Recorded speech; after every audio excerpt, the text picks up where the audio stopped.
Welcome to the Phone Transformer channel. In today's video, we'll show you how to have multiple home screens on Android, step by step. If you find this video helpful, please subscribe to our channel for more tech tips and tutorials. Let's get started. Step 1. First, grab your Android phone and press and hold anywhere on the home screen. Wait a few seconds until the home screen menu appears. Step 2. Now, swipe from right to left on the screen. Keep swiping until you see a plus icon. This is where you can add a new home screen. Step 3. Once you've located the plus icon, simply tap on it. This will automatically add a new home screen to your device. Step 4.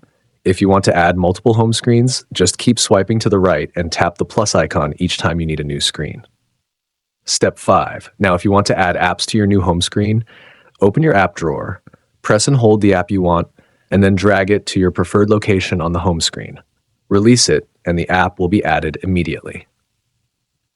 Step 6. If you ever decide to remove a home screen, press and hold anywhere on the home screen again. Find the screen you want to delete, then select the delete or remove icon. This will automatically remove the home screen from your device. And that's it.